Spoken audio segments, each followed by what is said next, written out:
نن د شهید ډاکټر صاحب نجیب 29م تلین دی د مونږ ورته ځانګړی پروګرام نیولی مخکې له دې نه چې پروګرام پیل کړو داسې د هغه روح ته دعا وکړو د همدې لپاره نو صافي صاحب نه هیله کېږي چې د قرآن عظیم الشان څو مبارک آیاتونه تلاوت کړي تر څو زموږ پروګرام لا ښایسته سي. سمه ده راځي زه بیا تلاوت کوم. أعوذ بالله من الشيطان الرجيم. بسم الله الرحمن الرحيم. يا أيها الإنسان ما غرك بربك الكريم الذي خلقك فسواك فعدلك في أي صورة ما شاء ركبك كلا بل تكذبون بالدين وإن عليكم لحافظين كراما كاتبين يعلمون ما تفعلون إن الأبرار لفي نعيم وإن الفجار لفي جحيم يصلونها يوم الدين وما هم عنها بغائبين وما أدراك ما يوم الدين ثم ما أدراك ما يوم الدين يوم لا تملك نفس لنفس شيئا والأمر يومئذ لله صدق الله العظيم. سبحان ربك رب العزة عما يصفون وسلام على المرسلين والحمد لله رب العالمين. اللهم اغفره وارحمه ولا تعذبه ونور قبره وجعل الجنة الفردوس مسواها إنا لله وإنا إليه راجعون. جزاكم الله خير. صافي صاحب ډیره مننه، جزاک الله. کور دی ودان خوشحاله اوسېږي. ډیره مننه چې راغلی او د قرآن عظیم الشان څو مبارک آیاتونه دې تلاوت کړل. زموږ پروګرام دی لا ورباندې ښایسته کړ. کور دی ودان 1915 کال و چې د داود خان واکمني وه. دا وخت ډاکټر صاحب نجیب الله احمدزی د کابل پوهنتون محصل و. داسې محصل و چې یو ژبور محصل و. دا د کابل پوهنتون د محصلانو نماینده هم و. دی دومره زړور و او په ځان باوري اوسې ان په هغه وخت کې د امریکا ولسمشر چې افغانستان ته راغلی و د ده ګریوان ته یې لاس واچوه چې وطن کې مو ګډوډي چې دا یوه نیمه ده دا ستا د لاسه ده. دی دومره زړور اوسې په همدغه وخت کې د تاریکي په کور کې یو ګوند جوړ سه چې د خلق دیموکراتیک ګوند و او دا هم د دې ګوند برخوال سو.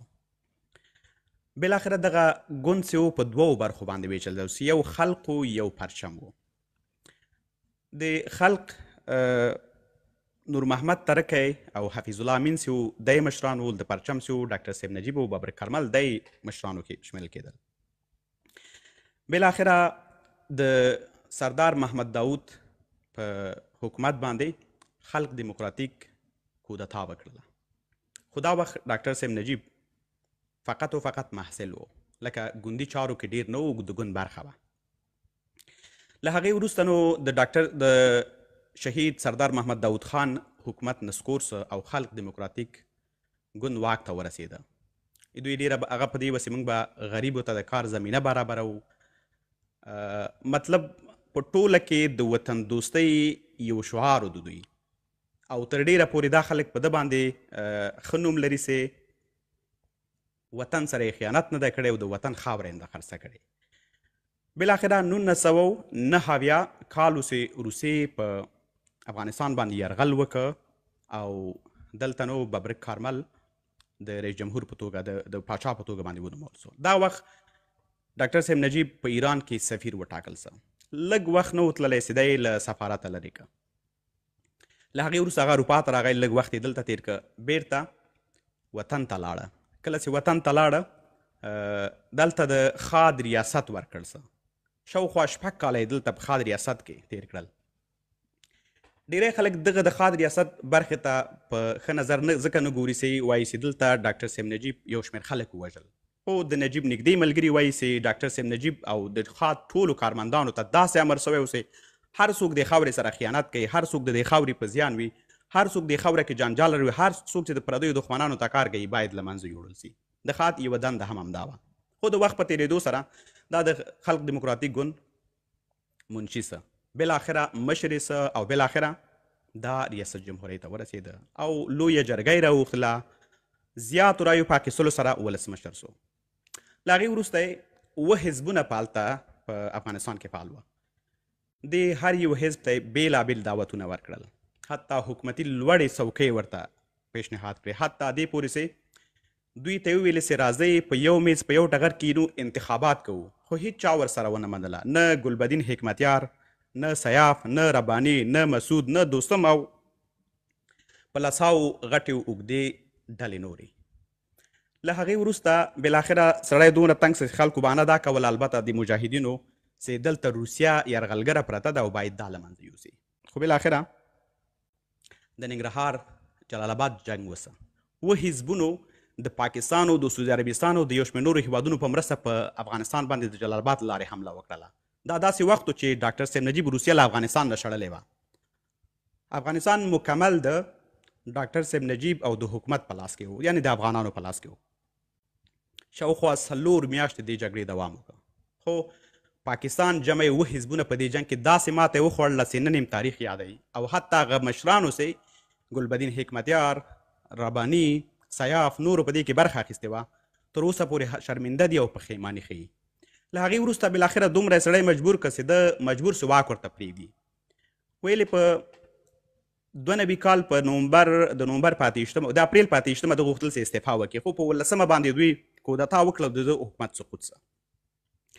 له هغه وروسته نو دی د ملل متحد په دفتر کې پاتې سه. بالاخره 1996 کال و، د سپتمبر 28 وسې طالبان کابل ته راننوتل. لا آرک ته نه وننوتي چې د ملګرو ملتونو دفتر ته ځانګړي خلک لاړل چې دوی کمانډو وه. ډاکټر صاحب نجیب ورور یې راویستل، دواړه یې ووژل او بیا د اریانا په چوک کې په دار وځړول. سهار چې خلک راغلل ګوري چې د هیواد ولسمشر د اریانا په چوک کې ځړېدلی.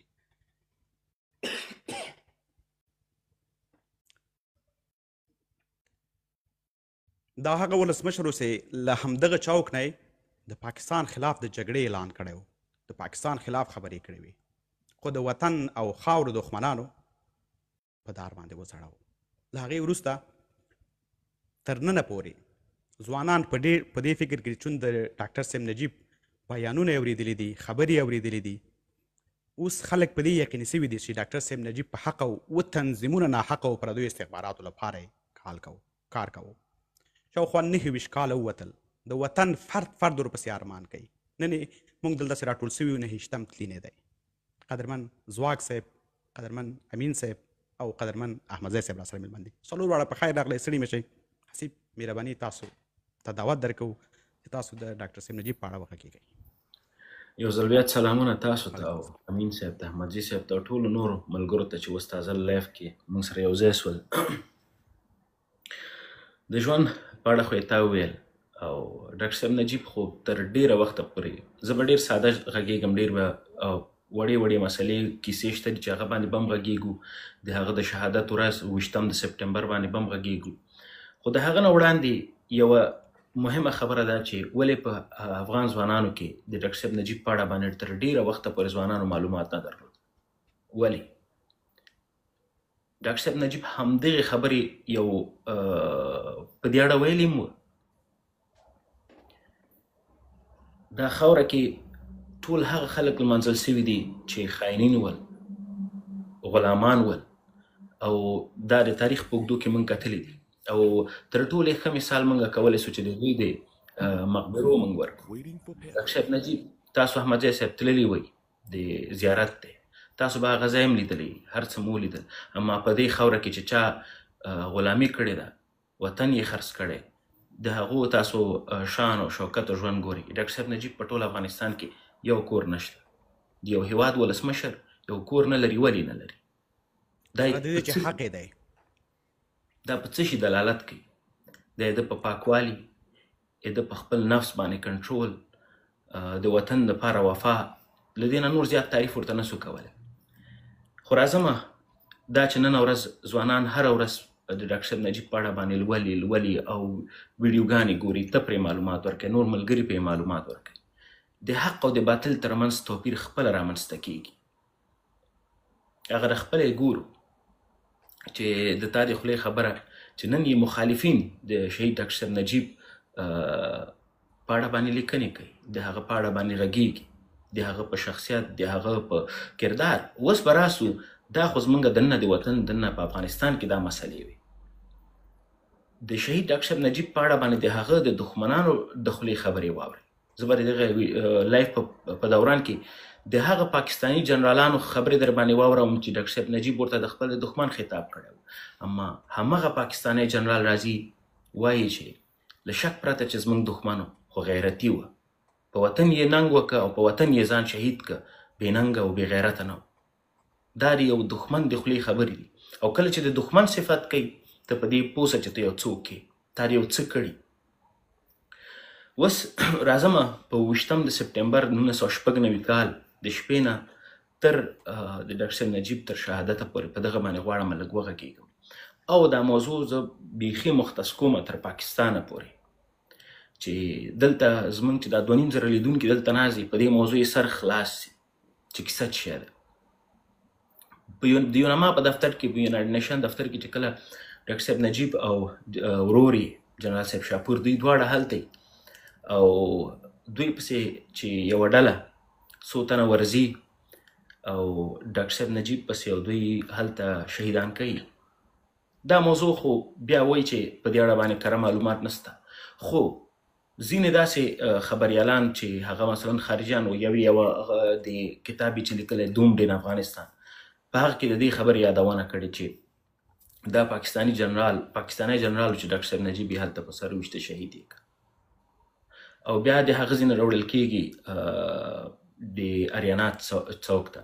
اوس راځو په دې باندې غږیږو چې ډاکټر صاحب نجیب ته خو دا چانس ډېر و چې دی ولاړ سي یو بل هیواد ته سفر وکړي، لکه ډاکټر صاحب غني ولاړه، غازي امان الله خان لاړه، ډاکټر صاحب نجیب ته هم داسې چانس و.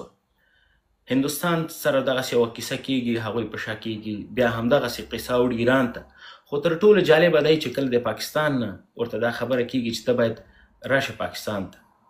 د ډاکټر صاحب نجیب ګوري دښمني او دوستي پالل دغه چې کله دی ولسمشر و، دی په قدرت کې و، دی په ځواک کې و، د پاکستان ته د دښمن خطاب کړی او د مخکې خوشحال صاحب دا خبره وکړله چې د اریانا له څوکه یې دغه خبره کړې وه چې پاکستان زموږ دښمن دی. خو دا چې ولې ډاکټر صاحب نجیب د اریانا په چوک باندې ځوړندېږي، دا خبره تر همغې کیسې پورې تړلې. او د دومډ ان افغانستان دا فلیپ دا لیکوال د ډاکټر صاحب نجیب په اړه لیکلي وایي چې کله دته یې ویلې چې تا به بوځو پاکستان ته، ویلې چې دا خاوره مې قبول دی او دلته که مرګ دی او که ژوند دی هر څه دي هم دلته دي، زه پاکستان ته نسم تللی. الان کې چې دغه یو وړوکی غونډه مثال دا نوو ځوانانو ته غواړم ورکړم چې کله جمهوریت سقوط سو تاسو ولیده چې ډکې ډکې تیارې پاکستان کې ښکته سوې. الان کې چې د همدغه جمهوریت له ادرسه به پاکستان ته د دښمن خطاب کېده، دښمن چاته ویل او بیا د دښمن په کور کې پناه وړل، زه فکر نه کوم چې هغه ستا دښمني. نو ډاکټر صاحب نجیب خپله خاوره ځان ته غوره وګڼله چې دلته دی پاتې سي، که دلته شهید کېږي، وژل کېږي او مړ کېږي، چې هر څه کېږي دغه خاوره دی، وطن دلته پاتې کېږي. او آخر نتیجه هم موږ او تاسو ولیدله چې ډاکټر صاحب نجیب په همدغې خاورې باندې دا چې زه د همیش په خپلو لایفونو کې ما دا خبره کړې ده، وایم یې چې ډاکټر صاحب نجیب نه یوازې د کابل شهید بلکې دا د لوی افغانستان بیا په ټوله کې د ډیورنډ د کرښې شهید و. ډاکټر صاحب نجیب پسې چې کله د یو ان دفتر ته هغه پاکستاني جنرالان ورغلي، ولې ورغلي ول؟ څه دپاره ورغلي ول؟ یوازې او یوازې د ډیورنډ د موضوع په خاطر باندې چې تر څو پورې د ډیورنډ موضوع یو طرفه سي. اما ډاکټر صاحب نجیب دا ورسره ونه منل او آخر یې د ډیورنډ پر کرښې باندې ځان شهید کړ. راځم خپلې خبرې په دې باندې راټولوم، بیا په دغه د لایف په دوران کې به یو ویډیو هم پلی کوم تاسو ته.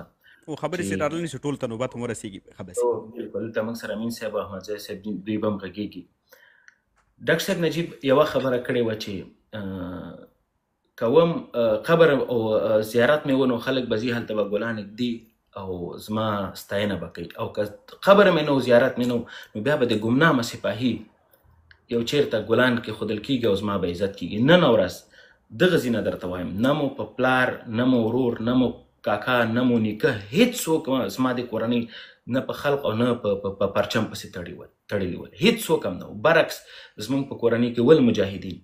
زه درته وایم دغه د مجاهدې کورنۍ نظر ته دغه ځوان راغلی درته وایي چې زه د ډاکټر صاحب نجیب د فکر پلوي او پالونکی یم.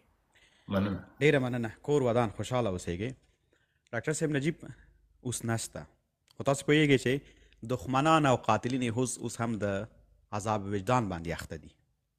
تر ټولو مهمه خبره دا ده کله چې د ډاکټر صاحب نجیب نه وروسته د مجاهدینو دوره سوه او د مجاهدینو حالات خلکو افغانستان، هغه البته په نوم مجاهدین چې ول، هغه رښتینې مجاهدین نه ولیدل. نو یو شاعر ولیکل چې نجیب ستا لمن خو د کعبې د غلاف تارو، برباد شومه چې ما د حکمتیار لمن نیوه. علي صاحب امین په خیر راغلی، ستړي مه شئ، مهرباني وکړئ. ډېره زیاته مننه احمدزی صاحب، تا ته هم ښه راغلاست وایم. لیدونکو ته یو ځل بیا سلامونه وړاندې کوم. په ځینې موضوعاتو باندې تاسې یې رڼا واچوله. زه فقط غواړم چې د ډاکټر صاحب نجیب مبارزه له کوم وخت نه پیل شوه. ډاکټر صاحب نجیب خپله مبارزه د محصلۍ له وخته پیل کړې ده. کله چې دی د کابل په پوهنتون کې محصل و، دا د محصلینو سرلارې محصل و، او د ده تر ټولو غټه کامیابي دا وه چې دا ډېر جراره ویان او ویناوال و. کله به چې ډاکټر صاحب نجیب وینا کوله، دی به دومره جذابیت لره که ساعتونه به م ورته ناست وي نو د ده په وینا به ته نه مړېدې. د کابل په پوهنتون کې چې کله د مبارزه شروع کړه، په داخل د پوهنتون کې چې لنجونه او بالاخره دی 9 میاشتې هلته بندي شو. د پوهنتون ځینې ترې کال، 2 کاله، 3 کاله، فکر کوم تر 4 کاله پورې دی د پوهنتون وځنډېدو. 2 ځلې وځنډېده. ولې دی د خپلې مبارزې نه پشانه شوه. اصلي خبره دا ده چې ډاکټر صاحب نجیب په قوم احمدزی او په یو مسلمان او متدین کورنۍ کې پیدا شوی.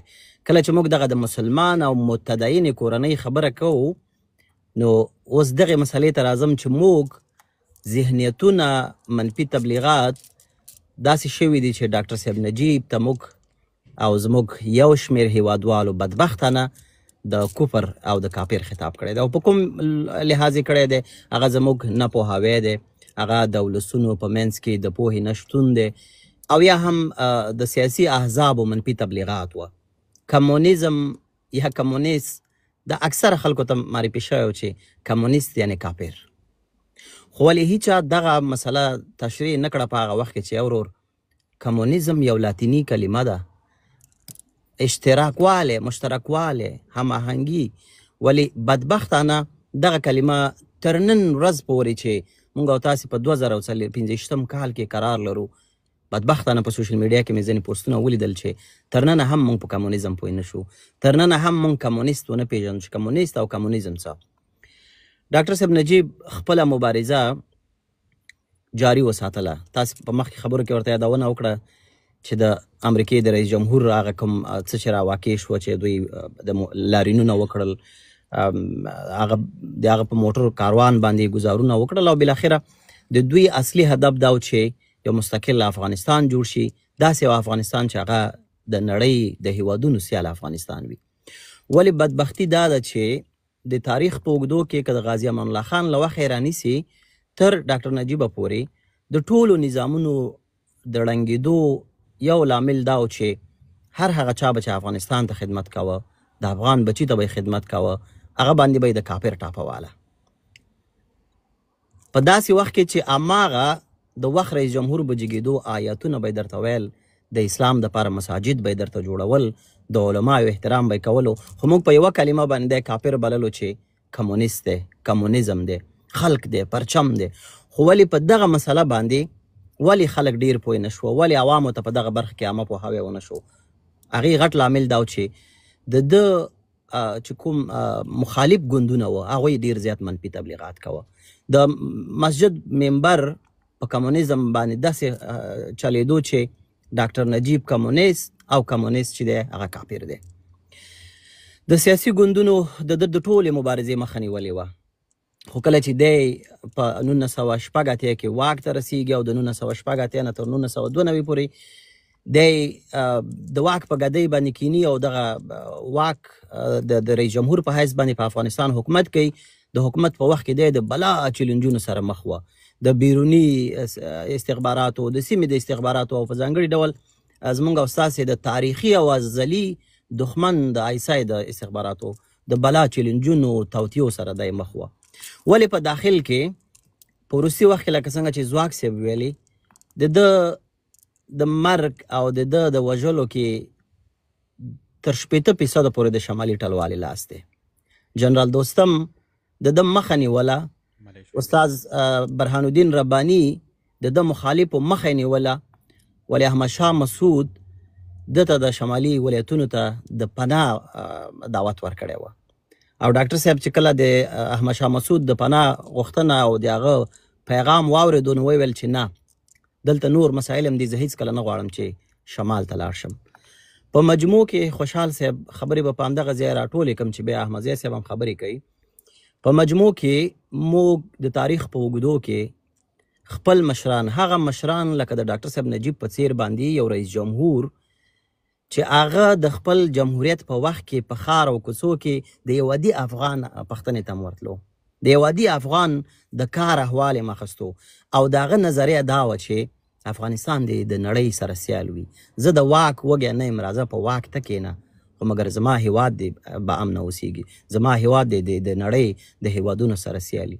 موږ هماغه تجربې دي چې کال په کال د نظام په بدلیدلو باندې تکرارو، ولی بدبختانه موږ نه د نړۍ سیال شو، نه د نړۍ سیال شو او نه موږ له تیرو ناخوالو څخه عبرت واخیسته.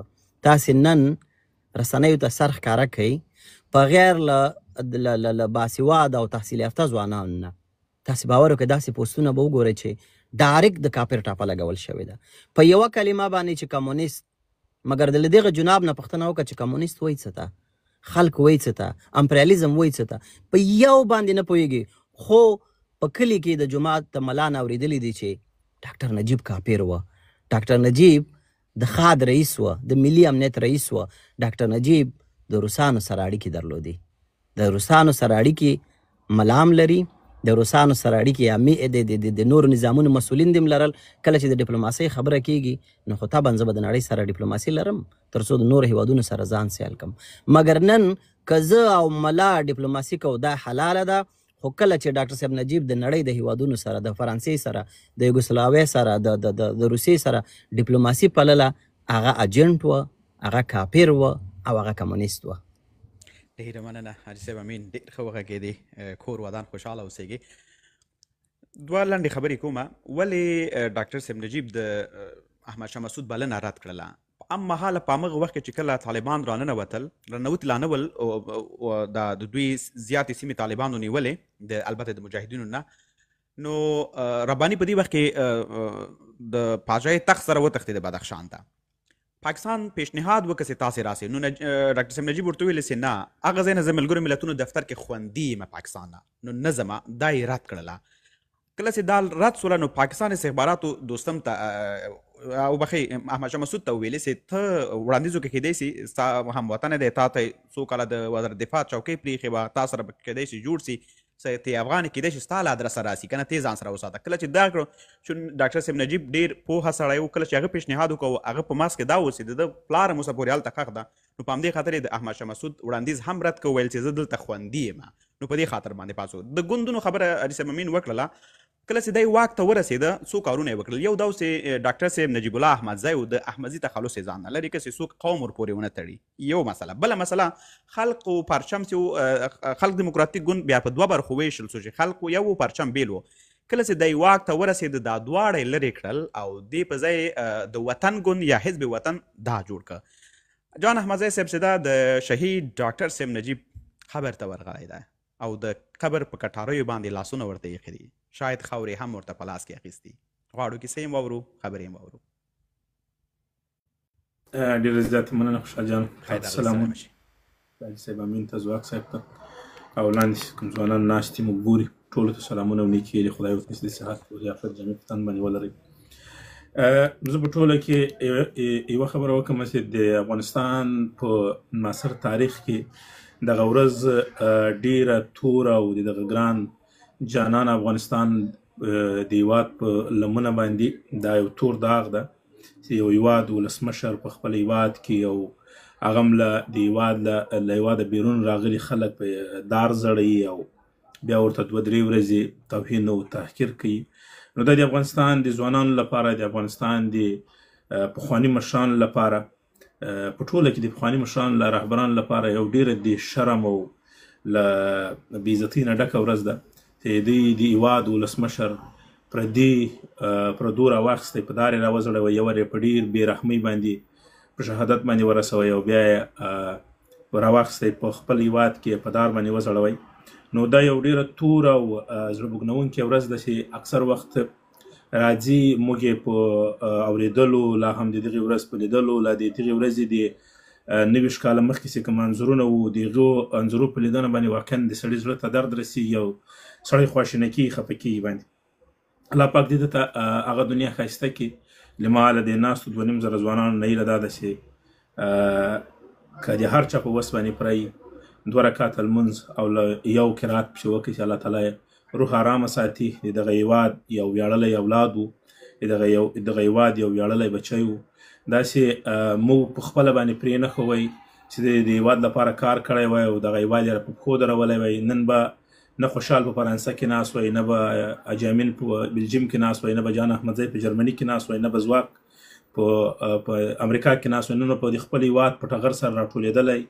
دغه نظرونه له دغه پوهې چې دلته د موږ مصرفېږي او دلته پردو هیوادو ته خدمتونه کوو، دغه خدمت مو د خپل هیواد د خپل جانان افغانستان لپاره وړاندې کوئ تر څو خپل هیواد له دغې کدرو له دغه استعدادونو برخمن وی او هلته کار وی، روزګار وی، ژوند وی. خو که ته د چا وخت ورکړی لا دی چا پرېښی وی. بدبختي دا وه چې د وخت رهبران لا د وخت هغه چې ځان ته یې د دین ټیکهداران ویل هغو دا اجازه ورنه کړله.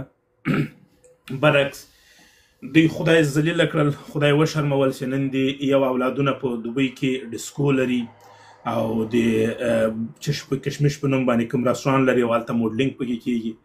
د بل مسای راولاړ سو چې له خپله په خپل نیکه باندې تورونه ولګول او ویې ویل چې د ما نیکه خاین دی، دغه هیواد او د همسایګانو الکبه ګوش غلام ده او دغسې په څنګ کې د نورو هغه رباني زوی په خپل پلار باندې تورونه ولګول. رباني زوی هغه شراب چې څکي نشه سي کله کله کاناډا کې ده. دغه رقم د دوی قبرونه موږ تاسو ولیدل. که تاسو د فهیم قبر وګورئ، که تاسو د رباني لا د احمد شاه مسعود قبرونه وګورئ، د دغو درو سرو په میلیونهاو ډالر د دوی په قبرو باندې مصرف سو. زه خو د شهید ډاکټر صاحب قبر ته ولاړم. د ما په ژوند کې ډېر غټ ارمان و چې زه یو ځلې د دې قبر خاورې په لاس کې ونیسم او ورته کښېنم یو ساعتکی د دغه خبره را په یاد کړم چې وایي یو ورځ به د دغه هیواد راتلونکی نسل راځي او د ما د قبر سر ته به ګلان ږدي او ما به د یو ګمنام سپاهي په نوم باندې یادوي. زه ولاړم دا خبره مې هلته د قبر سر ته کښېنستم ورته ومې کړه دا خبره مل زه له هغه راتلونکو نسلونو یو ځوان یم چې تا دا خبره کړې وه چې د ما قبر ته به د راروانو نسلونه یو څوک راځي او د ما د قبر سر ته به ګلان ږدي.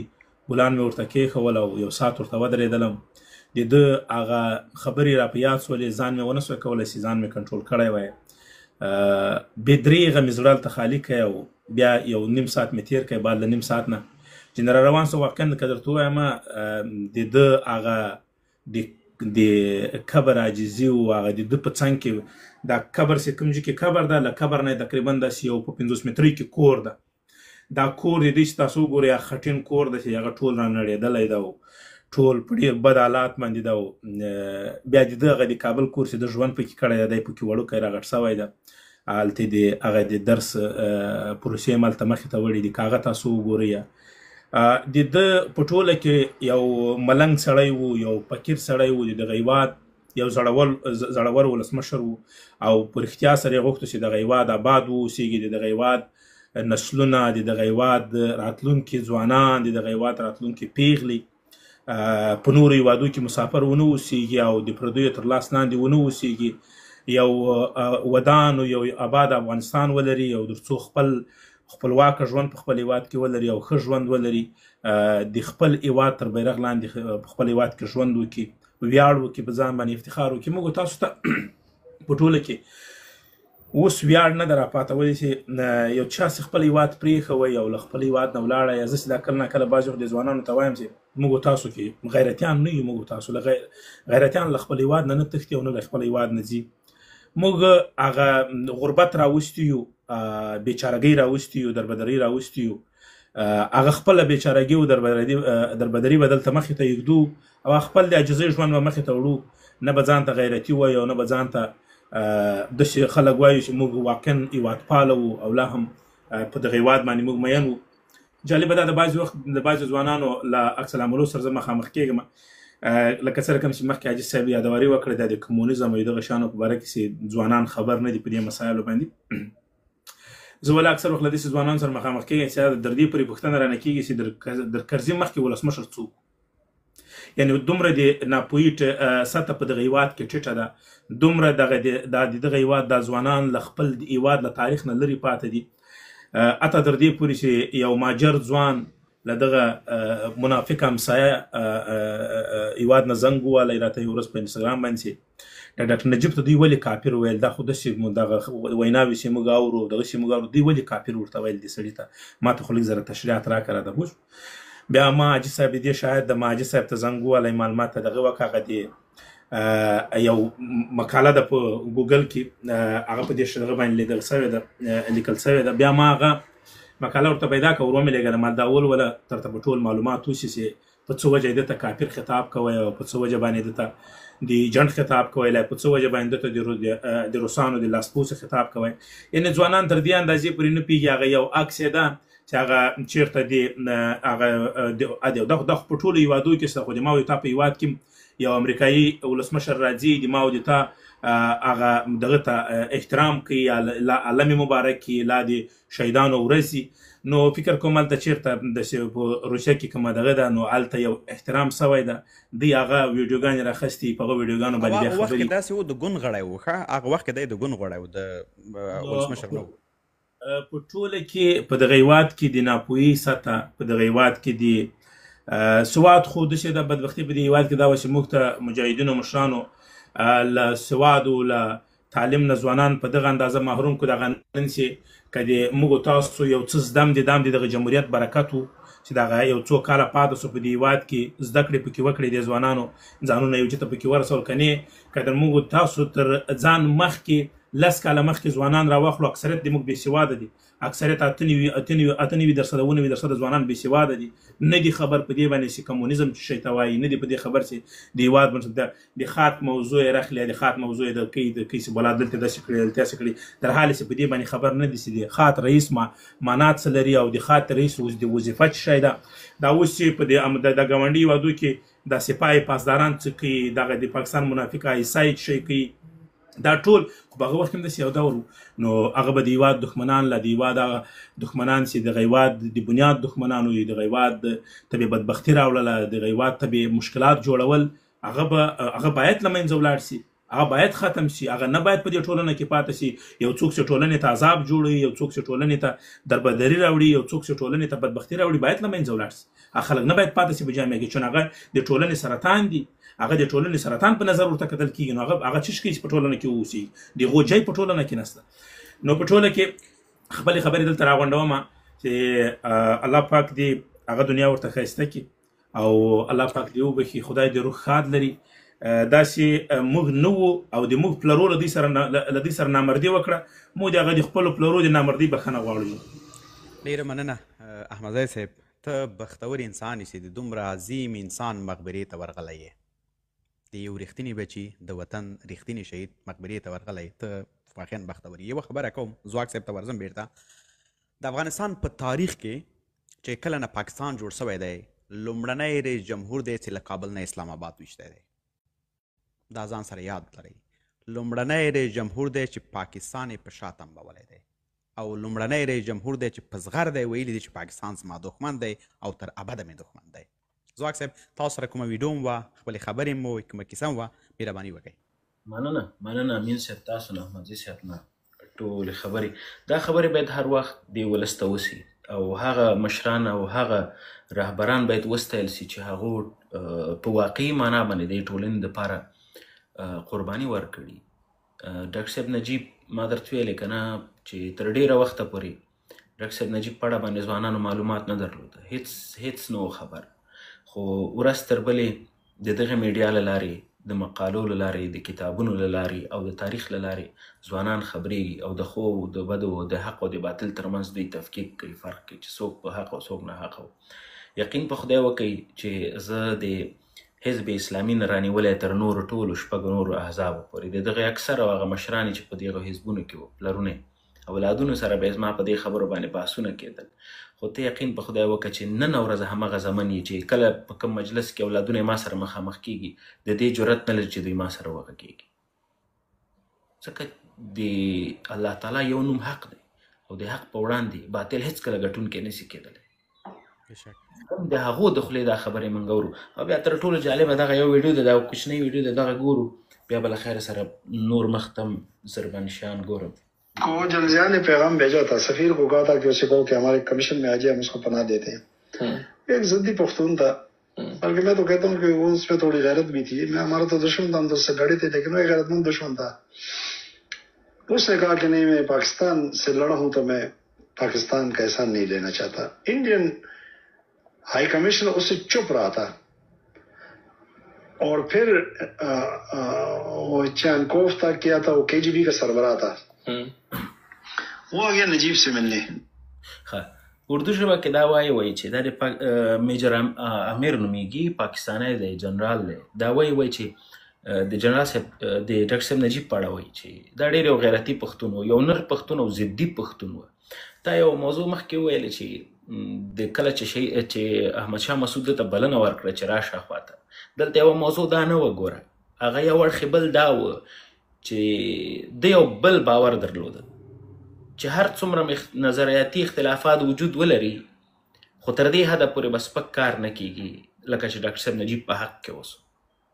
خو باور یې وکړه که نه؟ او ایگزیکټلی د هغه د پاکستان له درس هغه خبره بیخي په خپل ځای، اما د پښتو یو ډول خپل غیرت وګڼه او ننګ وګټه چې څومره اختلافات وجود لري دا شی امکان نه لري چې داسې یو غلط کار دی وسي، الان کې چې د هغې د فکر خلاف کار وسه ډاکټر صاحب نجیب سره. نو د دې وایي چې زه ما خو د پاکستان سره جګړه کړې ده، نو زه به پاکستان ته څنګه ورځم؟ نو راځو د پاکستان سره د ډاکټر صاحب نجیب په دور کې یوه جګړه چې په ننګرهار کې وسوه، بیا به ته په جزیاتو کې خوشحال صاحب او دقیقا 1909 کې کله چې ډاکټر صاحب نجیب په دوره کې د پاکستان له خوا نه په افغانستان باندې حمله کېږي، په دغه حمله کې د ننګرهار جګړه یو له مشهورو جګړو نه ده. دا هغه وخت دی چې په افغانستان کې نه روسیه وه، هېڅوک بل نه و، دا د ډاکټر صاحب نجیب خپل حکومت وه، خپل سرتیري وه، هر څه. ځواک صاحب په ډېرې بښنې سره دلته د ننګرهار د خلکو مېړانه مو باید هېره نه سي. دقیقا نو ډاکټر صاحب نجیب د دغه پاکستاني ملیشو او جالبه بیا څه ده چې دا باید تاریخ کې ولیکل سي او ځوانانو ته دا خبره باید په ذهن کې ور واچول سي چې د ډاکټر صاحب نجیب په وړاندې پاکستاني ملیشو یوازې جګړه نه ده کړې، بلکې تر څنګ د ښاغلي حکمتیار، رباني، سیاف او دا نور دا کم د جهاد چغې چې به یې وهلې، دا هغه وخت ده چې په افغانستان کې روس بیخي وجود نه لري، روس تللی له افغانستانه، اما پاکستان ملیشې خپلې جوړوي او په ننګرهار باندې حمله کوي او 4 میاشتې جګړه کوي. او جالبه خو بیا تر ټولو دا ده چې ډاکټر صاحب نجیب په خپل عمله هم دې میدان ته ورځي، دې جګړې ته. د هغې د جګړې یو تصویر هم شاید تاسو لیدلی، پرتله یې تړلې ده، کلشینکوف یې په لاس کې او په سر باندې دسمال دی. نو دی ورځي هغه ځای کې پاکستان ته دی ماتې ورکوي، د پاکستان سره سره یې غلامانو ته هم ماته ورکوي. د هغې سربیره بیا راځي د خپل ولس ته او بیا هغه ویډیو در باندې وروسته ګورم، بیا تاسو غږیږي نور ملګرو ته نوبت ورکوم چې کله دا ورته وایي چې راشئ سره کینو په یو دسترخوان، شوروا به سره جوړه کړو، کینئ چې هر څه تاسو غواړئ هغه در سره منم. خو هغه یوه خبره یې کړې وه که چیرې وایي زه تاسو له دغه نورو کفارو نه وسلې اخلئ راځئ جګړې ته نو ده ته یې ویلي چې ته خو هم د کفار اخلي وایي دی ډاکټر صاحب نجیب ورته وایي چې زه خو یې د یوه کافر اخلم ته خو یې د 100 کافرانو اخلي او ټول دلته راولي نو ډاکټر صاحب نجیب ورته وایي چې راځئ ټولې وسلې به سره ورکو زه به یو هېواد ته وسپارم تاسو هم چې چا نه اخیستې ټولې سره بېرته ورکو د افغانانو وینه به سره نه تویو دلته به سره کینو په یو دسترخوان او دا موضوع به حل کړو روس نسته کافر نشته جنگ د چی دپاره کوي خو جنگ د استخباراتي جګړه وه دا د پاکستان جګړه وه چې تر څو پورې ډاکټر صاحب نجیب او د حکومت باید له منځه تللی وی ټول هدف همدا و ځکه د ډاکټر صاحب نجیب ذهنیت پاکستان ته بیخي معلوم وه ښه سم صفا سوتره په دې کې ډاکټر صاحب نجیب په سترګو کې دا شی لیدل کېده چې کومه ورځ دی په واک کې دی په قدرت کې نو او افغانستان په اقتصادي سمي د پاکستان خیر نه و دا شی و او چې کومه ډل نورې احزاب ول ګوندونه ول دوی چې ډاکټر صاحب نجیب په وړاندې جګړه کوله دا نه جهاد و نه د جهاد یو څرک پکې لیدل کېده یوازې او یوازې ډاکټر صاحب نجیب او د هغه حکومت له منځه وړلو بیا زه هغه ویډیو درته پلی کوم چې ډاکټر صاحب نجیب خپلو دغو افغانانو ته وایي چې راځئ چې ولاړ سو سعودي ته لاړ به سو حج به وکړو طواف به وکړو حج وخت که نه و بیا به راسئ که عمره طوافونه به وکړو بیا به سره قسم وخورو په دې خبرې باندې که زه مو پړ کړم نو هغه درته در کوم یو د یو هېواد ولسمشر په دغه ژبه استعفا یې ورته ومنل چې استعفا کوم راځئ استعفا درته کوم راشي سره کینو خو ولې نه کیني دوی ورسره نه کېناستېدل نو تاسو ته مایک در کوم خوشحال صاحب ډېره مننه زه یوه یادونه دلته بل هم کومه دغه اوه حزبونه چې ول دوی مرکزونه یې په پاکستان کې ول وسلې پاکستان ورکولې د دوی بهانه ډاکټر صاحب نجیب ته همدا وه چې روسان افغانستان باندې یرغل کړی روسان پراته دي او موږ په هېڅ پیس وجه تا سره نه کړو تا سره خبرې نه کوو ډاکټر صاحب نجیب روسانو ته وویل چې بس په مخامخه کله چې روسان له افغانستان نه ووتل له هغې وروسته یو څه وخت تېر څه نو ګوندونو کېناستل ناستې وکړل دوی فکر کوو چې روسان خو لاړل نجیب کمزوری څه راځئ اوس حمله وکوئ دا اوه ګوندونه جمع پاکستانیان جمع ځینې د چیچین خلک او جمع سعودي هغه وخت کې چې په عربي ژبه باندې خبرې کولې دا دوی جګړه کول خو دا جګړې داسې وبایلله سره دی چې ډېر زیات وخت یې دوام وکړه حتی 4 میاشتو نه زیات احمدي صاحب یادونه وکړه چې د ننګرهار خلک ټولو قومونو پکې برخه واخیستله بالخصوص د شینوارو خلک د کوټو بټي کوټ مومندو خلک دوی په ډېرې مېړانې سره دی چې دغه سیمې اوله کې دا خلکو نیولې وې مګر دوی تسلیم نه سول او بالاخره داسې ماتې ورکړله چې فکر وکړي د ډاکټر صاحب نجیب حکومت په هغه وخت کې یوازې یو هېواد ته نه 8 هېوادونه یې په یو ځل داسې مات کړل چې اصلا یې تصور نه څه کولی له هغې وروسته هم ډاکټر صاحب نجیب بار دوی ته کېناسته ملي تلویزیون نه یې بیانونه ورکړل چې راسئ ګورئ دا وطن مو له لاسه وځي دا شته فرصتونه مو له لاسه وځي دا وطن کې به خوندریزي چالانه سي دا وطن کې به دغسې بدبختیانې راسي امریکایان به راسي عربان به راسي د جنګونو مرکز به وګرځېږي مر هېڅ چا پې باور ونه کوي نه چې استعفا به کوي تر دې پورې چې د پرېکړه وکړله چې د اپریل په 28 باندې به زه استعفا کوم خو 28 پورې هم پاتې نه سول په 19 باندې د حکومت سقوط کوو حاجي صاحب امین مهرباني وکړئ تاسو نه اورو چې ولې دغه اوه حزبونو د ډاکټر صاحب نجیب خبرې وانه اورېدلې ډېره زیاته مننه خوشحال صاحب مخکې له هغې چې دې موضوع ته راشم نن ما د ډاکټر صاحب روح ته د دعا په خاطر باندې یو پوسټ کړی او ډېرو لوستو ځوانانو راته لاندې کمنټونه کړي چې له تا مو دا تمه نه وه یعنې له تا مو دا تمه نه وه چې ته یو کافر ته د دعا غوښتنه کوې او خدای پاک دې نه بخي نو ما جواب دا ورکړې چې زه د یو لوستي ځوان په حیث باندې دومره درته وایم چې زه په هیڅ ګوند کې نه یم خو زه چې کله یو مړي ته د دعا غوښتنه کوم ته ماته په اسلام کې وښیه چې ته مړي پسې په کوم حساب باندې بد وي هغه ته کنځا کې او هغه ته معنا راغلی ده قرآن کې معنا راغلی ده اوس همدغه زه وایم بدبختي همدغه ده چې زموږ ذهنیتونه پیچکاري شوي دي خوشحال صاحب تاریخ په اوږدو کې غازي امان الله خان کافر وه ډاکټر نجیب کافر وه نن په 2015 کال کې موږ د همدغه بدبختیو غني کافر کړی و په هغه کې ویل چې کلیسا ده په ار کې هغه د غازي امان الله خان یوه کیسه ما لوستلې وه هغه ویلې چې علما مې راټول کړه په ټرین کې مې کېنول چې راشي دا ټرین تاسې خپله وګورئ دا پرمختګ دی دا وګورئ نو هغه وخت کې هغه اور ګاډي اور پکې دغه کېدو بلېدو په اور باندې تله و بېرته چې کله ارګ ته راستانه شو ویل چې دا خو شیطان دی په اور باندې چلیږي نو خبره دا د خوشحال صاحب چې ولې احزابو د دوی د مبارزې خلاف و. دلته څو لاملونه دي. اول ډاکټر صاحب نجیب د پاکستان د سترګو اغزی او دا تر ټولو ډیره مهمه خبره ده. ډاکټر صاحب نجیب یو ډیر قوي ډیپلوماټ و. ډاکټر صاحب نجیب یو ډیر قوي نظامی و. هغه په ملي اردو کې افتخاري دنده اجرا کړې وه. او تر ټولو بیا ډیر مهم دا چې ډاکټر صاحب نجیب د یوې استخباراتي ادارې مشر و. 6 کاله مشر پاتې شوی و. ډاکټر صاحب نجیب د دې ټولو وړتیاو سره یو با جرأته او پر هیواد او خاوره مین افغان و. د تاریخ په اوږدو کې چې هر رهبر کې دغه ځانګړتیاوې رامنځته شوي دي هغه له منځه وړل شوی دی. او دا چا له منځه وړی دی؟ دا زمونږ او ستاسې بدبخته ګاونډیانو. د بدبخته ګاونډیانو استخباراتي جګړه د سیمې د استخباراتو جګړه په افغانستان کې د ډیر پخوانه روانه ده او په دې کې تر ټولو غټه پروژه چې ده هغه عیسی او پاکستان په غاړه باندې اخیستې ده. دغه احزاب د ډاکټر صاحب نجیب د مبارزې پر وړاندې راپورته کړه.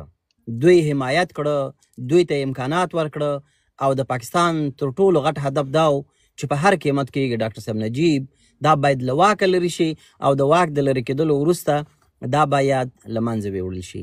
علتونه یې همدغه و چې هغه په خاوره مین و. علتونه یې همدا و چې هغه یو باجرأته زړور جنرال و، هغه یو باجرأته زړور ډیپلوماټ و او پر خاوره وطن مین افغان و. اوس خبره دا ده چې دا خو ټول تیر شوه، موږ دومره سختې ورځې ولیدلې. نن موږ مسافر یو، دغه ناس 2500 کسان د بیګا ته چې مسافر یو، دا د لږ فکر وکړي ما او تا ټول پردي شوه. زما او ستا ریښه هم پردی شوه. ما او ستا نسل د منځه ځي. ما او ستا اولادونه به یو 20% افغان پاتې شي او 40-50% به د پلار په شتون کې افغان پاتې شي. ولې دا سلسله ته د شپې لږ مطالعه کوه خوشحال صاحب. موږ ورک یو. په خدای باور وکړه چې موږ هر څه د لاسه ورکړه. د همدغه بدبختیو له وجې نه چې د کافر په ټاپه باندې، د ملحد په ټاپه باندې، د کمونیست په ټاپه باندې، په دغومره ډیرو لسیزو کې چې موږ د تاریخ په اوږدو کې دغه بدبختیانې ولیدلې، موږ عبرت وانخیستو او لا هم لګیا یو. دا چې زما او ستا نیکونه په جنګ کې پیدا شو او د همدغه بدبختۍ ښکار و، ما او تا هم په همدغه جنګ کې رالوی شو، د همدغه بدبختۍ ښکار شو. خو ولې د دغه جنګ له وجې نه زما او ستا چې څوک مسافر دی هغه خپل نسل هم او ریښه هم د منځه ځي. خوشحال صاحب به په افغانستان کې رو پردی کېږي، د کورنۍ غړي دې ختمیږي. وروسته احمدضیاء صاحب په کلي کې د یو پلانکي زوی د پلانکي د وراره په نوم یادېدو. مګر دا ریښه د تاریخ په اوږدو کې رو ختمیږي. تاسې مراکن، تاسې عربان، تاسې ترکان په اروپایي هیوادونو کې مطالعه کوي، دوی د خپل ریښې ټولې د لاسه ورکړي. نو د دې ټولو بدبختیو لامل څه شی دی؟ زموږ او ستاسې په هیواد کې د تعلیم نشتون، د تحصیل نشتون، د هغه خلکو پر وړاندې د پروژو ملاتړ چې هغه هیوادنۍ مینه لري، هغه د هیواد د جوړېدلو دپاره د هر امکاناتو څخه کار اخلي چې تر څو افغانستان په خپو باندې ودرېږي. زه یو اخري خبره دا کوم چې که سنګاپور تاسې نن سبا مطالعه کوئ، سنګاپور د نړۍ تر ټولو بهترین هیواد جوړ شوی دی. د سنګاپور پاسپورټ او زما او ستا پاسپورټ په کاغذ کې هیڅ فرق نه لري. کېدای شي کوالټي زما او ستا د کاغذ پرې ښه اوسېږي، مګر یو د سنګاپور یو وګړی اروپا، امریکا او د نړۍ ګوټ ته ځي په غیر له ویزې ځي. خو مګر ما او تا د تاریخ په اوږدو کې له دغومره ډېرو بدبختیو څخه درس وانخیستلو. نن ما او تا مسافر یو، لا مو هم په میلیونونو انسانان د تیښتې په حال کې دي، لا مو هم په میلیونونو انسانان افغانان د نړۍ په بېلابېلو هیوادونو کې د هجرت او پردیسۍ شپې کوي او دا ټول ورکېږي. زه د مهاجرت په برخه کې په یو برخه کې ټرینر یم. په هغې کې دغه مهاجرت چې کله تشریح کوي درته له سترګو به دې اوښکې راشي. ته چې شپې په بالغ سرک دی او ته دا مطالعه کوې او دا ذهن ته راولي، ته پوهېږې چې زه ورک یم. مهاجرت یعنې زیان، او دا زیان ما د چا د لاسه وکړې؟ د همدغه رهبرانو د وجې نه. ما دا زیان وکړې چې زه امین، زه زواک، زه احمدضیاء، زه خوشحال یو څوک وم په کلي کې راغلم، زما اولادونه به زما په شتون کې ممکن یو 50% مسلمان او افغان پاتې شي، مګر دا سلسله د نسل وروسته چې ځي دا بیا نه افغان دی او نه افغان پاتې کېدلی شي. نو د دې ټولو بدبختیو دا خو تېرې شوې، اوس موږ عبرت به کله اخلو؟ عبرت هم نشته دی. نړۍ ته وګوره، د نړۍ ټکنالوژۍ ته وګوره، 2015 کال ته وګوره. ما او تا نن راپورته کېږو په سوشل میډیا کې په مړو پسې کنځا کوو. دا زما او ستا پرمختګ او دا زما او ستا هغه کسانو ته درناوی دی چې چا د هیواد خاورې او ناموس لپاره ځان قرباني کړي. ډېره مننه. خیر اوسه حاجي صاحب امین. د ډاکټر صاحب نجیب یو المخالفینو په ټولنیزه میډیا باندې لیکلي ول سي ډاکټر صاحب نجیب چې هر څنګه و خو هیڅوک دا نشي ثابتولی چې وطن سره یې خیانت کړی وي، هیڅوک دا نشي ثابتولی چې د وطن یوه ولس ځمکه یې خرڅه کړې وي. دا د نجیب او د نجیب پلویانو لپاره ډېر لوی افتخار دی. نو دې خبره کې ډېر څه پراته دي.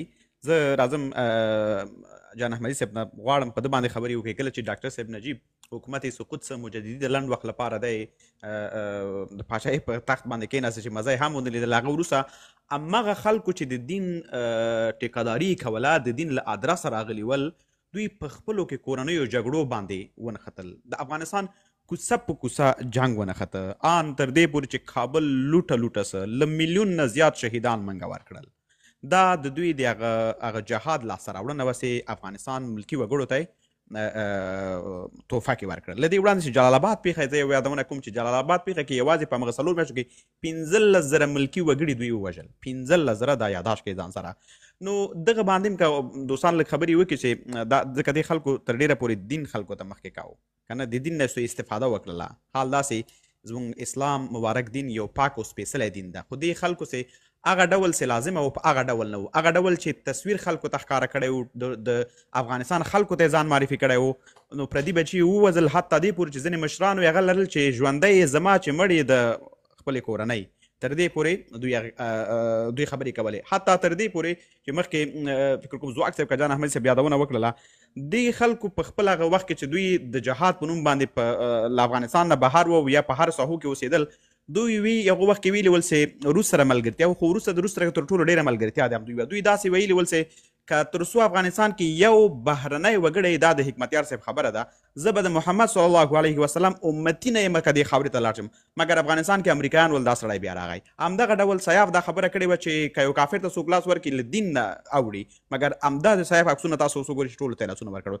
سیاف یو له هغه جنګ سالارانو په افغانستان کې په هغه وخت کې چې ډاکټر صاحب نجیب د حکومت پوځیان یې ښودل، خپلو پوځیانو ته یې ویلې چې تاسې د ډاکټر صاحب نجیب عسکر ونیول په بمونو باندې واولوځوئ، اصلا رحم ور باندې ونه کوئ. جان احمد صاحب مهرباني وکړئ.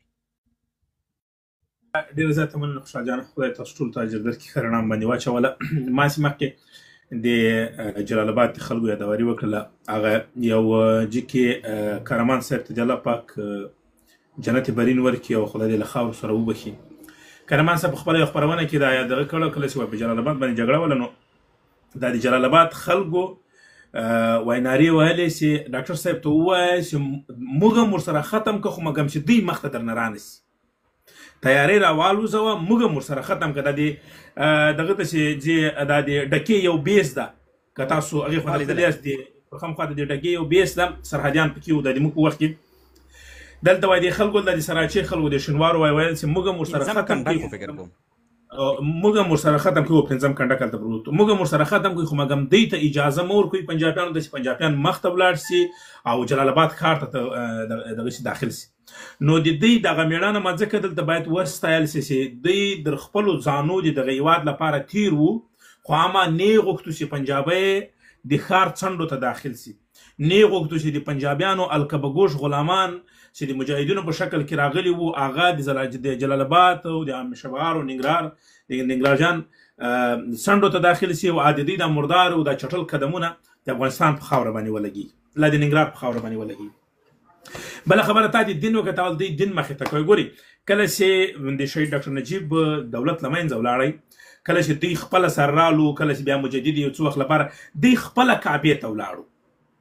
ګوره له شهید ډاکټر نجیب سره دا خلک ولا نه وړو، هغه ورته پیش دوی ولاړو، قسم یې سره وکیه، قرآن یې سره وکیه. لیکن بیرته چې راوګرځېدل همدغه خلک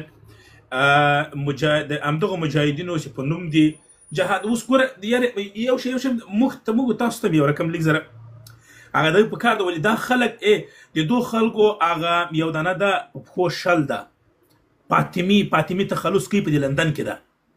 دغه خبرې خو واورېدلې، یوه ورځ له سې شنواري سره کړې وې چې سیاف ته څومره پیسې ورکول کېدلې، کالداري ګلبدین ته تر ټولو ډېرې، او بله ویل چې هدفي وژنې اکثریت ګلبدین کولې په دغه کې چې هغه د هغه کدرو نومونه یې یاد کړو چې پلانکی یې له منځه یوړی، پلانکی یې له منځه یوړی، پلانکی یې د ما په مخ کې ووژئ. پوه شوې؟ نو د دغو دغو ته مجاهدین ویل یعنی الله شاید د واقعا د دین له مجاهدینو سره خیانت ده واقعا د الله له دین سره د الله له کتاب سره خیانت ده دا خلک الله پاک په هغه وخت کې ذلیله کړي وو بیا دا وختو د جمهوریت په اوږدو کې دوی خدای پاک ذلیله کړل د دوی اولادونو څه کارونه ونه کړل د دې خلکو ګوري دغه د مسعود د ډلې یو قومندان و سپین ږیری سړی و بچهبازي به یې کول د هلکان به یې رخصول بیا یې څوک مخکې دغه سو مړ سو سپینه ږیری وه دسمال به په لاس کې هلک به چرخېده بیا به هغه کېنو بیا به مخ ورته پاکوی ځواک صاحب که دې ورته فکر سوی په کول یې په سر کوی داسې یو جالب نوم یې هم درلوده یو قومندان څه شی ورته ویل نو دې خلکو هغه خپل هر څه بله په ټوله کې دا بچهبازي یا که چېرته دغه مستند د ویډیوګانې تاسو کتلي د دوی له دوره راپیل سوې ده او دوی به دا کارونه کول په دې جهاد په دوران کې بیا هلکان ساتل او بعضې نور کارونه نو د دوی دغه جهاد په جهاد په نوم جهاد چې دوی پاکستان ورته معذب کړي وو او دوی د پاکستان په پیسو باندې لا د پاکستان د آیسای دغه ماته یو وخت یو ځوان قصه کول وای په کشمیر کې مې دا د ښځو شیان خرڅول نو وای هغه یو قصه نه کومه چې بیا دلته د سبا موږ ته بیرته دغه جوړ نشي مشکل جوړ نشي هغه د افغانانو ته د پیغور مسله جوړه نشي چې دلته بعضې پاکستانیان هم کینی نو وای یو ځای ته ولاړم راته یو زوړ سړی وای ناست وای پوښتنه یې رانه وکړه چې د کوم ځای ما ورته چې د افغانستان یم وای په افغانستان کې د کوم ځای ما ورته د لوګر یم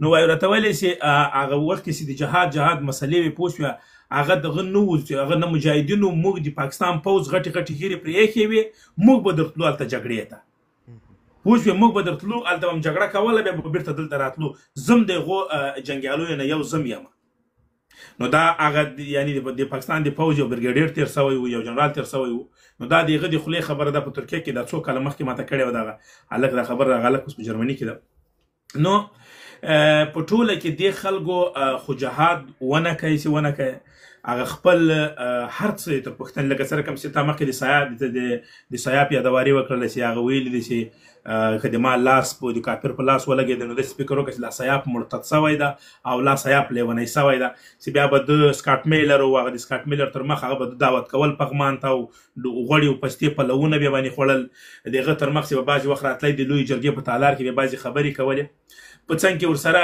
هغه نور چې کله بیا طالبان ته د پاکستانیانو خطاب کوی په پارلمان لا په نور دوی کې کله چې طالبان په 2021 کې داخلېدل دوی خپلې بار او بسترې د پاکستان په پیایي کې وتړلې او ټول په اسلام آباد باندې ورکته سول ټیټ سرونه لکه له دوی نه چې لورګانې او ښځې به ولې وې الله تعالی هغه د وخت له وزارت وزیر خارجه سره چې شاه محمد قریشي نومېده یې په هغه وخت کې دا خریلخونه عمران خان چې دا اوس بندي ده د منافق دغه منافق به هغه وخت کې ولسمشر و چې بیا اول چې افغانانو د غلامۍ زنځیرونه مات کړل خبرې ډېرې زیاتې دي خو دونه وایم که چېرته د دغه هېواد هغه رښتینې اولادونه لا رښتینې بچي ژوندي وای ما مخکې د لایف په سر کې مې هم درته وویل چې ولا که نه د تا ګیره په فرانسه کې سپینه سوې وای نه ولا که د ما ګیره په جرمني کې سپینه سوې وای او نه ولا که د اجامین ګیره په بلجیم او نه د ولا که د ځواک صاحب په امریکا کې او نه ولا که اولادونه له خپل هېواد نه محروم سوي وای نن ولا که مېرمنې له خپل هېواد نه محرومې سوې وای او نن ولا که اولادونه په مرور د زمان چې دغه سره کوم چې حاجي صاحب اشاره ورته وکړله رانه پردي سوي وای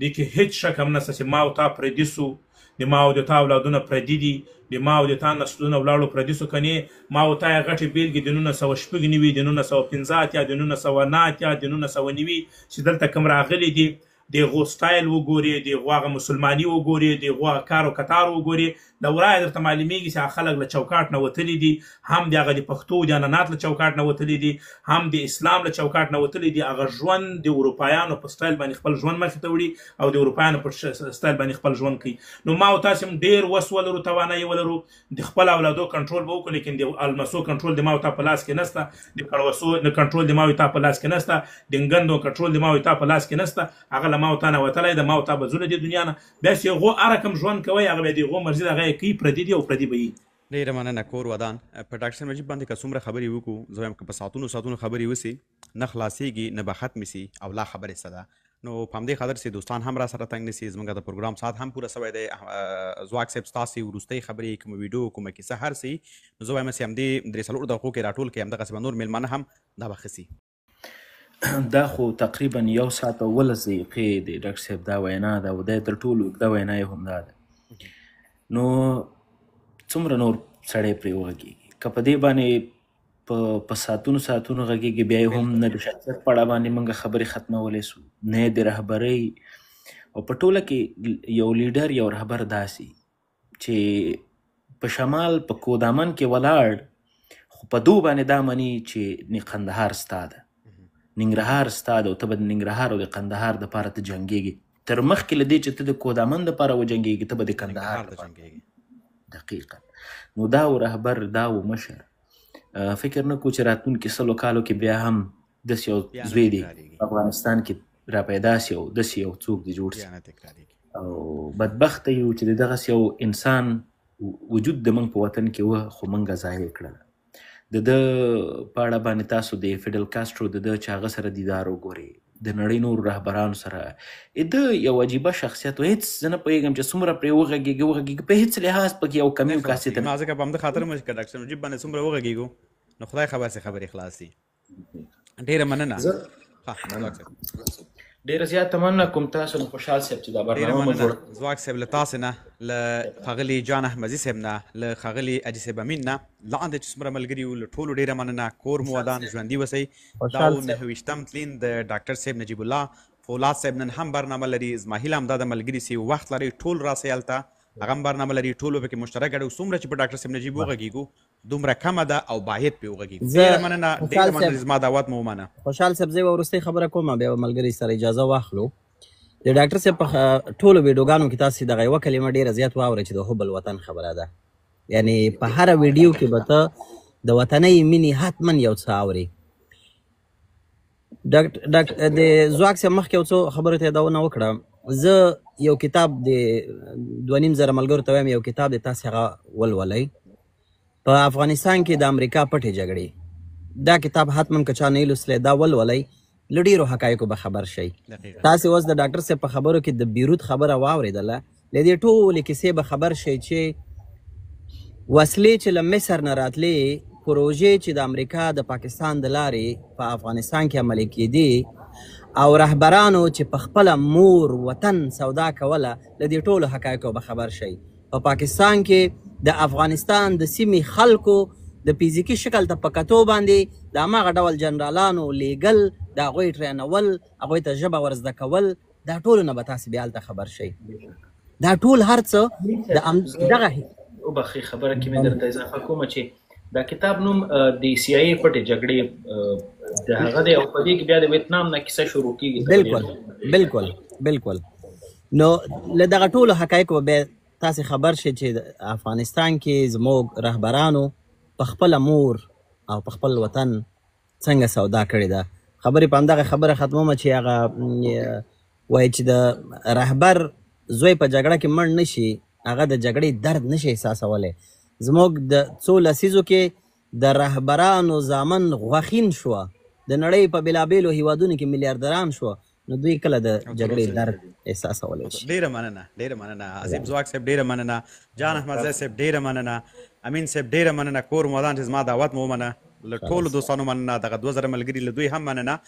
کور مودان ژوندي اوسئ. دا وه د دې اونۍ خپرونه چې د ډاکټر صاحب نجیب الله احمدزي 29 تلین ته مو ځانګړې کړې وه.